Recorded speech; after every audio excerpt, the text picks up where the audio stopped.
Hi, Abraham. I really like talking with you because I like your humor. You're just so funny. I can't wait to listen to the tapes. You've answered so many questions here. And we thought we were so brilliant. You we are only teasing. Okay. I was going to do a little soft shoe with the, yeah, you are brilliant. And I love you. The bugs in the eyes.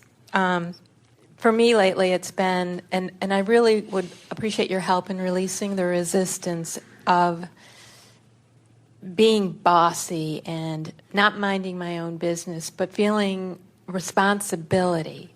And what are we responsible for? Who are we responsible for? So if we have a label of a mom. The only responsibility that exists anywhere in the universe as far as we are concerned is the self-imposed responsibility of being who we are.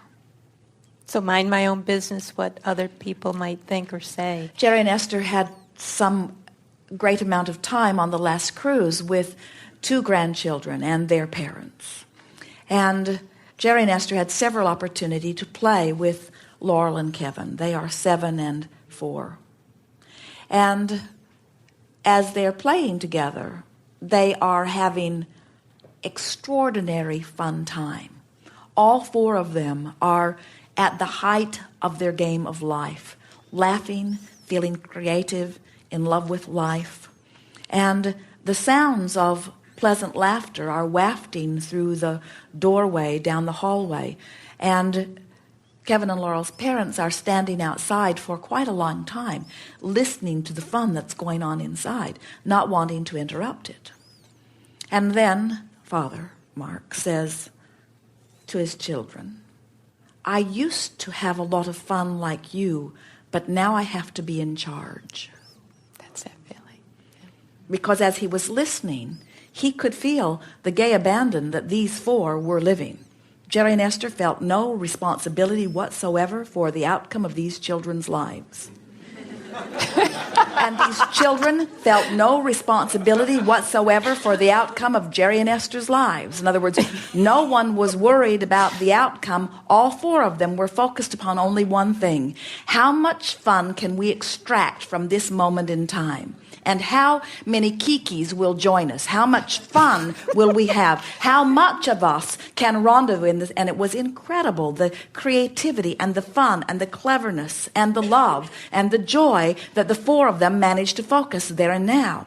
And Father and Mother, who are listening close by, are feeling the intoxicating draw of such fun, but deliberately holding themselves apart from it because somebody has to be in charge. And there's this feeling that if you just let fun have its way with you, that somehow you will be irresponsible, or something will happen if you're not watching out, if you're not being careful, you see. Right. And what we're wanting you to understand is that when you get into vibrational alignment with who you really are, all of the resources of the universe are helping you to make the decisions that will keep you upon a path that will please you. You don't have to hold yourself with any sort of rigid, determined guidance. When you get in the stream of well-being is the way your life plays out. It just must be, you see.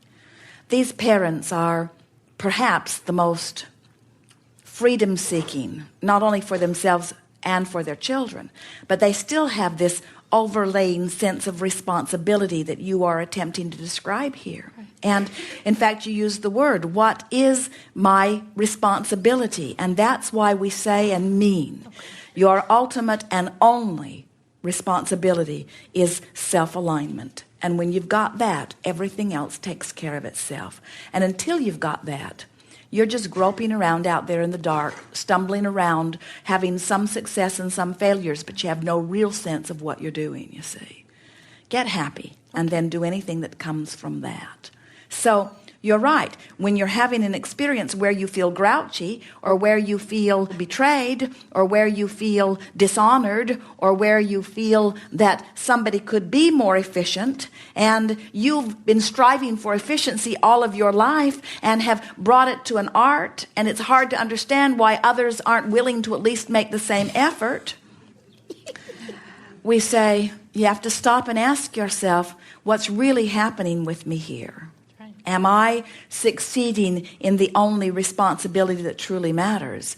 Am I in alignment with me? And an easy way to bring that back around is, all right, Kiki, or inner being, whoever you are, names don't matter. How are you looking at this? How do you feel about this? Because clearly you feel differently than I do. That's why I feel so rotten. How are you looking at this? And when you ask the question, and whatever name appeals to you, in other words, we love Kiki because Kiki is a reality for our friend that he can conceptualize, where God you're more aloof from, more apart from, and Abraham you're not so sure about, and inner being you don't. In other words, you've got to determine some label that references some non-physical energy that you can make a reality in your mind so that you can feel the vibe of that reference point. That's why we're talking about these points of vibrational relativity. Those coordinates are about vibrational points of relativity. And until you've established what those 2 points are and what their relationship with each other is, you don't have any accurate information that's coming forth.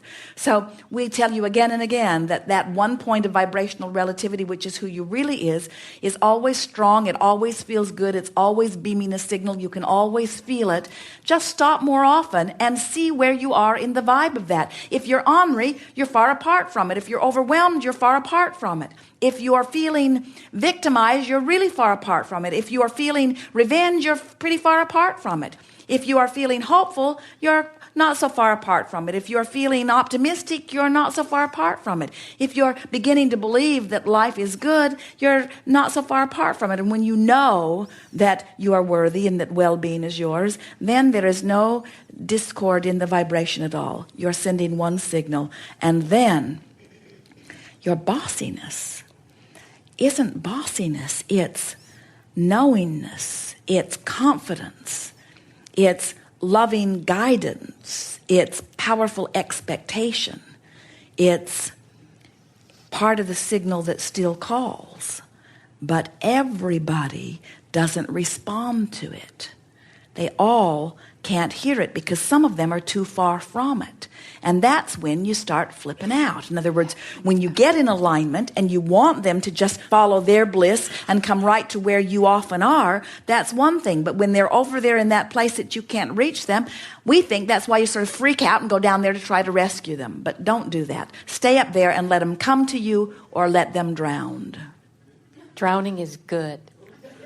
Drowning is good. For my sake.